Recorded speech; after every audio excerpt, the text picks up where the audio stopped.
ഉൽപ്പത്തി പുസ്തകം 27-ാം അധ്യായം. ഇസഹാക്കിന് പ്രായമായതോടെ കണ്ണുകൾക്ക് കാഴ്ച മങ്ങി. അദ്ദേഹം തൻ്റെ മൂത്ത മകൻ ഏസാവിനെ വിളിച്ച് അവനോട് പറഞ്ഞു, എൻ്റെ മകനെ. അവൻ വിളി കേട്ടു, ഇതാ ഞാൻ. അദ്ദേഹം പറഞ്ഞു, എനിക്ക് വയസ്സായി, എൻ്റെ മരണദിവസം എനിക്ക് അറിഞ്ഞുകൂടാ. നിന്റെ ആയുധങ്ങളായ അമ്പും വില്ലുമെടുത്ത് വനത്തിൽ പോയി എനിക്ക് വേണ്ടി ഇരയെ വേട്ടയാടുക. മരിക്കുന്നതിനു മുമ്പ് എൻ്റെ ആത്മാവ് നിന്നെ അനുഗ്രഹിക്കേണ്ടതിന് രുചിയുള്ള ഭക്ഷണം എനിക്കിഷ്ടപ്പെട്ട രീതിയിൽ പാകപ്പെടുത്തി എൻ്റെ അടുക്കൽ കൊണ്ടുവരിക, ഞാൻ ഭക്ഷിക്കട്ടെ. ഇസഹാക്ക് പുത്രൻ ഏസാവിനോട് പറയുന്നത് റബേക്ക കേൾക്കുന്നുണ്ടായിരുന്നു. ഏസാവ് വേട്ടയിറച്ചി കൊണ്ടുവരേണ്ടതിന് വയലിലേക്ക് പോയി. റബേക്ക തൻ്റെ പുത്രൻ യാക്കോബിനോട് ഇപ്രകാരം പറഞ്ഞു, നിന്റെ പിതാവ് നിന്റെ സഹോദരൻ ഏസാവിനോട് ഇങ്ങനെ പറയുന്നത് ഇപ്പോൾ ഞാൻ കേട്ടു. എനിക്കായി വേട്ടയിറച്ചി കൊണ്ടുവന്ന് രുചികരമായ ഭക്ഷണം പാകം ചെയ്യുക.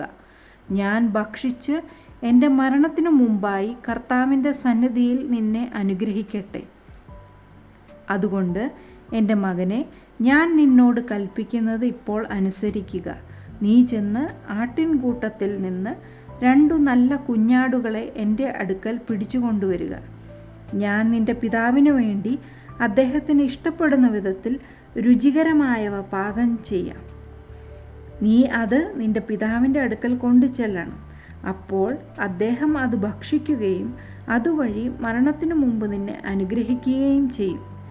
യാക്കോബ് തൻ്റെ അമ്മ റബേക്കായോട് പറഞ്ഞു, നോക്കൂ, എൻ്റെ സഹോദരൻ ഏസാവ് രോമാവൃതനാണ്, ഞാനാകട്ടെ രോമമില്ലാത്തവനും. ഒരുപക്ഷെ എൻ്റെ പിതാവ് എന്നെ തടവി നോക്കുകയും അദ്ദേഹത്തിൻ്റെ മുമ്പിൽ ഞാൻ പരിഹസിക്കുന്നവനെ പോലെ ആകുകയും ചെയ്താൽ അനുഗ്രഹമല്ല ശാപമായിരിക്കും ഞാൻ എൻ്റെ മേൽ വരുത്തി വയ്ക്കുക. അവൻ്റെ അമ്മ അവനോട് പറഞ്ഞു, എൻ്റെ മകനെ, നിൻ്റെ ശാപം എൻ്റെ മേലായിരിക്കട്ടെ. ഇപ്പോൾ എൻ്റെ സ്വരം ശ്രവിക്കുക. നീ പോയി അവയെ പിടിച്ച് എൻ്റെ അടുത്ത് കൊണ്ടുവരിക. അവൻ പോയി അവയെ പിടിച്ച് അമ്മയുടെ അടുക്കൽ കൊണ്ടുവന്നു.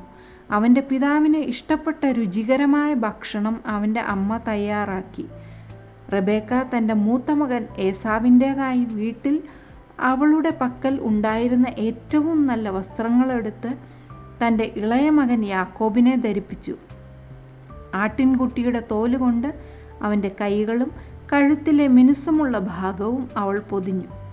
അവൾ പാകം ചെയ്ത രുചികരമായ ഭക്ഷണവും അപ്പവും മകൻ യാക്കോബിൻ്റെ കൈവശം ഏൽപ്പിച്ചു. അവൻ പിതാവിൻ്റെ അടുക്കൽ ചെന്ന് വിളിച്ചു, പിതാവേ. അദ്ദേഹം വിളി കേട്ടു, ഇതാ ഞാൻ. നീ ആരാണ് മകനെ? യാക്കോബ് തൻ്റെ പിതാവിനോട് പറഞ്ഞു, അങ്ങയുടെ കടിഞ്ഞൂൽ പുത്രൻ ഏസാവാണ് ഞാൻ. അങ്ങ് എന്നോട് ആവശ്യപ്പെട്ടതുപോലെ ഞാൻ ചെയ്തിരിക്കുന്നു.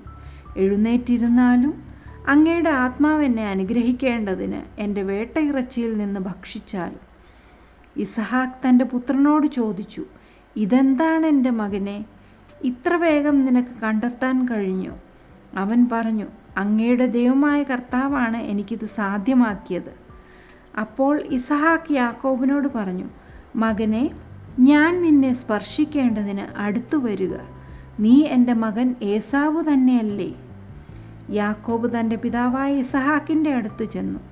അവനെ തടവി നോക്കിയിട്ട് അദ്ദേഹം പറഞ്ഞു, സ്വരം യാക്കോബിൻ്റെ സ്വരവും കൈകൾ ഏസാവിൻ്റെ കൈകളും. അവൻ്റെ കൈകൾ സഹോദരനായ ഏസാവിൻ്റെ കൈകൾ പോലെ രോമാവൃതമായിരുന്നതിനാൽ അദ്ദേഹം അവനെ തിരിച്ചറിഞ്ഞില്ല. അവനെ അദ്ദേഹം അനുഗ്രഹിച്ചു. അദ്ദേഹം ചോദിച്ചു, എൻ്റെ മകൻ ഏസാവ് നീ തന്നെയോ? ഞാൻ തന്നെ, അവൻ മറുപടി പറഞ്ഞു. അദ്ദേഹം പറഞ്ഞു, എൻ്റെ മകൻ്റെ വേട്ടയിറച്ചിയിൽ നിന്ന് ഞാൻ ഭക്ഷിച്ചിട്ട് എൻ്റെ ആത്മാവ് നിന്നെ അനുഗ്രഹിക്കുന്നതിനായി അത് എൻ്റെ അടുത്ത് കൊണ്ടുവരിക. അവൻ അത് അദ്ദേഹത്തിൻ്റെ പക്കൽ കൊണ്ടുചെന്നു. അദ്ദേഹം ഭക്ഷിച്ചു. അവൻ അദ്ദേഹത്തിന് വീഞ്ഞു കൊണ്ടുചെന്നു. അദ്ദേഹം കുടിക്കുകയും ചെയ്തു. അവൻ്റെ പിതാവായ ഇസഹാക്ക് അവനോട് പറഞ്ഞു, എൻ്റെ മകനെ, നീ അടുത്ത് വന്നെന്നെ ചുംബിക്കുക.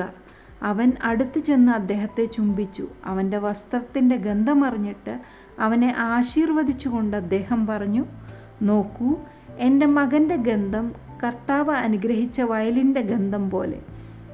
ആകാശമഞ്ഞിൽ നിന്നും ഭൗമഫലപുഷ്ടിയിൽ നിന്നും ദൈവം നിനക്ക് നൽകട്ടെ, ധാന്യത്തിൻ്റെയും വീഞ്ഞിൻ്റെയും സമൃദ്ധിയും.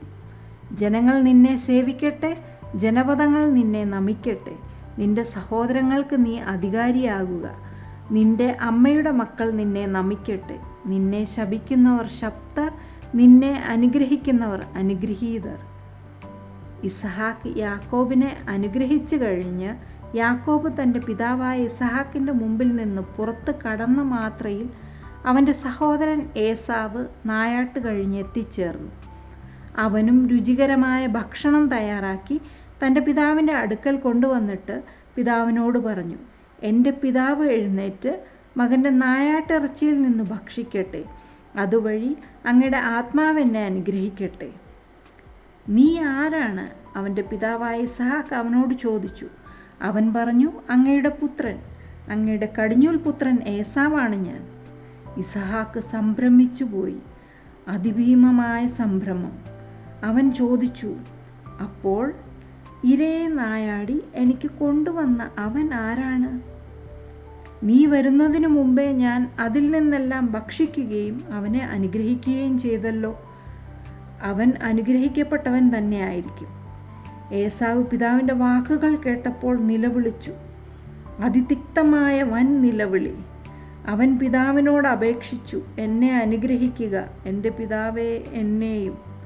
അവൻ പറഞ്ഞു, നിന്റെ സഹോദരൻ ചതിയിൽ വന്ന് നിനക്കുള്ള അനുഗ്രഹം തട്ടിയെടുത്തല്ലോ. ഏസാവ് പറഞ്ഞു, അതുകൊണ്ട് തന്നെയല്ലേ അവനെ യാക്കോബ് എന്ന് വിളിക്കുന്നത്. ഇത് 2ാം പ്രാവശ്യമാണ് അവൻ എൻ്റെ കുതികാൽ വെട്ടുന്നത്. എൻ്റെ കടിഞ്ഞൂലവകാശം അവൻ കൈക്കലാക്കി. ഇതാ ഇപ്പോൾ എനിക്കുള്ള അനുഗ്രഹവും അവൻ തട്ടിയെടുത്തിരിക്കുന്നു. എനിക്ക് വേണ്ടി ഒരനുഗ്രഹം പോലും അങ്ങ് നീക്കിവെച്ചിട്ടില്ലേ? അവൻ ചോദിച്ചു. ഇസഹാക്ക് ഏസാവിനോട് മറുപടിയായി പറഞ്ഞു, നോക്കൂ, ഞാൻ അവനെ നിന്റെ അധികാരിയായി അവരോധിച്ചിരിക്കുന്നു. അവൻ്റെ എല്ലാ സഹോദരങ്ങളെയും അവന് സേവകരായി ഞാൻ നൽകിയിരിക്കുന്നു. ധാന്യവും പുതുവീഞ്ഞും കൊണ്ട് ഞാൻ അവനെ ശക്തിപ്പെടുത്തി. എൻ്റെ മകനെ, നിനക്ക് വേണ്ടി എന്താണ് എനിക്കിനി ചെയ്യാൻ കഴിയുക? അപ്പോൾ ഏസാവ് പിതാവിനോട് പറഞ്ഞു, എൻ്റെ പിതാവേ, ഒറ്റ അനുഗ്രഹമേ അങ്ങയുടെ പക്കലുള്ളോ? എന്നെ അനുഗ്രഹിക്കണമേ, എൻ്റെ പിതാവേ, എന്നെയും. ഏസാവ് സ്വരമുയർത്തി കരഞ്ഞു. അവൻ്റെ പിതാവ് ഇസഹാക്ക് അവനോട് മറുപടിയായി പറഞ്ഞു, ഇതാ, ഭൗമ ഫലപുഷ്ടിയിൽ നിന്നും ഉന്നതാകാശത്തിൻ്റെ മഞ്ഞിൽ നിന്നും അകലെയായിരിക്കും നിൻ്റെ വാസസ്ഥലം. നിൻ്റെ വാളുകൊണ്ട് നീ ജീവിക്കും, നിൻ്റെ സഹോദരനെ നീ സേവിക്കും. എന്നാൽ നീ അസ്വസ്ഥനാകുമ്പോൾ അവൻ്റെ നുകം നിൻ്റെ ചുമലിൽ നിന്ന് നീ തകർത്തെറിയും. തൻ്റെ പിതാവ് യാക്കോബിനെ അനുഗ്രഹിച്ചതുമൂലം ഏസാവ് യാക്കോബിനെ വെറുത്തു. അവൻ ആത്മഗതം ചെയ്തു, പിതാവിനെപ്പറ്റി വിലപിക്കാനുള്ള ദിവസങ്ങൾ അടുത്തു വരുന്നുണ്ട്. അത് കഴിഞ്ഞ് ഞാൻ എൻ്റെ സഹോദരൻ യാക്കോബിനെ കൊല്ലും. തൻ്റെ മൂത്ത മകൻ ഏസാവിൻ്റെ വാക്കുകളെപ്പറ്റി റബേക്കായ്ക്ക് അറിവ് കിട്ടി. അവൾ തൻ്റെ ഇളയ മകൻ യാക്കോബിനെ വിളിച്ചു വരുത്തി പറഞ്ഞു, ഇതാ, നിന്റെ സഹോദരൻ ഏസാവ് നിന്നെ കൊല്ലാനായി പ്രതികാര ചിന്തയിലാണ്.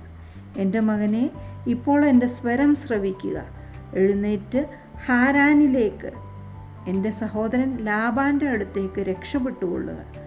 നിന്റെ സഹോദരൻ്റെ രോഷമടങ്ങുവോളം നീ കുറച്ചു നാൾ അവനോടൊപ്പം താമസിക്കുക. നിന്റെ സഹോദരന് നിന്നോടുള്ള കോപം അടങ്ങുകയും നീ ചെയ്തതൊക്കെ അവൻ മറക്കുകയും ചെയ്യട്ടെ. അപ്പോൾ ഞാൻ ആളയച്ച് നിന്നെ അവിടെ നിന്ന് കൊണ്ടുവരാം.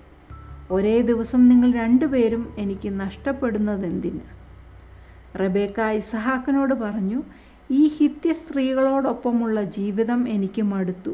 ഇവരെ പോലെയുള്ള ഈ നാട്ടുകാരായ ഹിത്യ സ്ത്രീകളിൽ നിന്ന് ഒരുവളെ യാക്കോബും ഭാര്യയായി സ്വീകരിച്ചാൽ പിന്നെ എനിക്കെന്തിനാണ് ജീവിതം?